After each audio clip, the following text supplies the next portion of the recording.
adalah pengantar bagaimana caranya siswa mendapatkan hidayah untuk melakukan perubahan perilaku, menjadikan dia manusia yang sebenarnya seperti diharapkan, ya, insan kamil. Nah, itu yang itulah tugas pendidik, ya, sebagai pengantar, menjadikan peserta didiknya itu mendapatkan hidayah untuk menjadi manusia yang sebenarnya.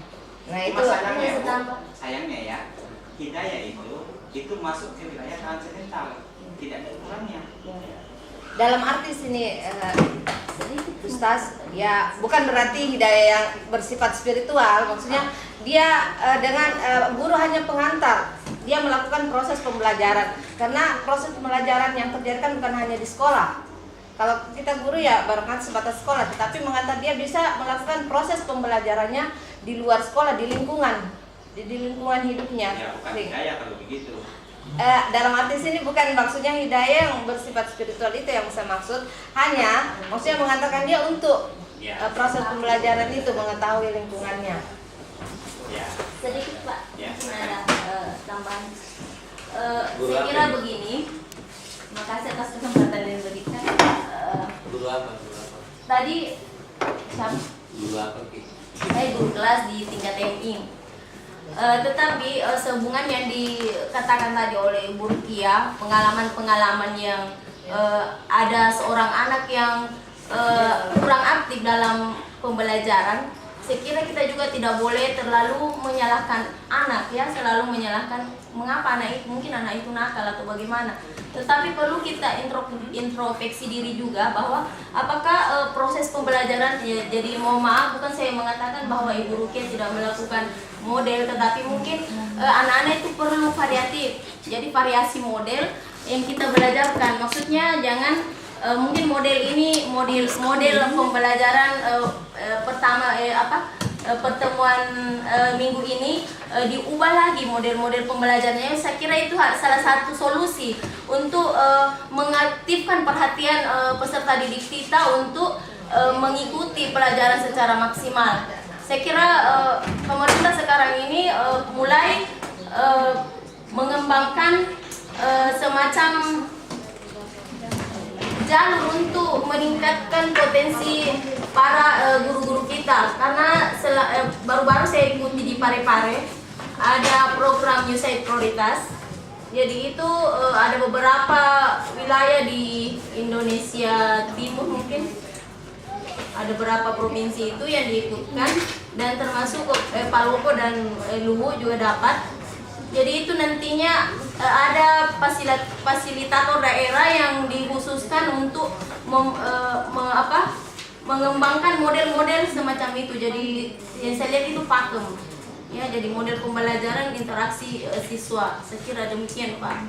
Jadi kita tidak boleh terlalu mengatakan bahwa anak kita nakal atau bagaimana. Perlu kita introspeksi diri bahwa apakah kita sudah maksimal dalam pelaksanaan model pembelajaran ini. Saya kira demikian, Pak. Ya, Buka lagi, pakai lagi. Iya, inovatif. yang silakan Ibu. Ya, terima kasih. Kalau saya pribadi memandang bahwa dalam setiap individu itu masing-masing punya perbedaan. Perbedaan yang saya maksud bahwa setiap anak yang datang ke sekolah itu datang dengan berbagai macam latar belakang keluarga. Ada keluarga yang kaya, ada keluarga yang miskin, ada keluarga yang setengah-setengah. Oleh karena itu kepribadian anak, kalau menurut pantauan saya secara pribadi, Pak, ya, saya belum mengadakan penelitian, tetapi menurut pengamatan saya secara pribadi bahwa ternyata apa yang ditampilkan anak di sekolah yang dengan berbagai macam ragam itu dipengaruhi oleh dari mana dia berasal. Contoh, ketika anak itu dibangun mulai dari sejak rahim ibu, kemudian lahir dibangun dengan gizi yang kuat, sehingga ketika datang di sekolah ya pasti fokus perhatiannya anak yang cerdas dengan anak yang IQ-nya rendah, pasti beda perhatiannya ke guru. Itu sangat menonjol sekali. Taruhlah begini, Ustaz. Saya ketika saya lihat anak datang di sekolah murung aja kerjanya, mau ngantuk sedikit ngantuk, saya panggil anaknya. Saya tanya, pasti saya tanya, tinggal di mana Tina? Saya tanya, apa nak kerja orang tua tak? bagaimana keluarga, tanya tidak keluarga tadi dibangunkan tadi sholat tidak ditanya tidak waktu sebelum berangkat apa kebutuhannya tidak. Dan ternyata menurut analisa saya sementara bahwa ketika anak-anak itu datang ke sekolah sudah kurang perhatian dari rumah, itu yang menyebabkan anak itu datang ke sekolah dengan berbagai macam ragam karakter gitu. Jadi ketika menurut saya bahwa ketika kita ingin membangun karakter, tiga tempat pendidikan ini yang harus kita bentuk sehingga terjadi integritas gitu. Karena bagaimanapun kita membentuk karakter di sekolah, seindah apapun itu teori yang kita tawarkan dan sekuat apapun energi dari seorang guru yang kita optimalkan, tetapi ketika di sekolah kita sudah bentuk seperti itu, lalu di lingkungan keluarga utamanya, lingkungan masyarakat itu tidak bisa ada follow up-nya yang lebih menekankan kepada hal-hal tersebut, tidak bisa juga terjalin saya pikir. Teori hanya tinggal di batas teori, tetapi taraf aplikasinya di masyarakat gitu loh. Jadi ketika kita ingin membangun karakter, ya tentunya dimulai dari keluarga dulu, karena apapun itu keluarga adalah tempat pendidikan utama dan terutama.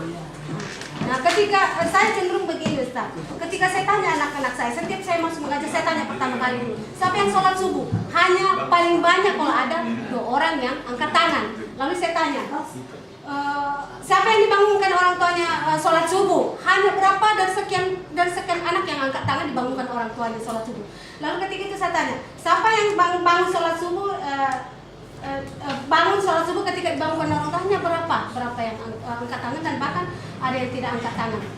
Lalu ketika saya tanya, siapa yang tidak pernah dikasih tahu orang tuanya sholat subuh, ada juga angkat tangan. Berarti di situ saya lihat bahwa memang perhatian orang tuanya, dan itu semua dilatar belakangi oleh faktor ekonomi tadi. Ada karena orang tuanya misalnya tinggal di Palopo, kerjanya di Belopa, kan otomatis dari jam 5 dia harus siap-siap untuk berangkat ke Belopa. Otomatis kepentingan anak di situ terbengkalai. Jadi apapun itu ketika kita ingin mencerdaskan anak, jangan sekolah terus yang disalahkan, guru terus yang disalahkan. Apapun itu kita harus kerjasama lah intinya. Jadi semua harus kerjasama.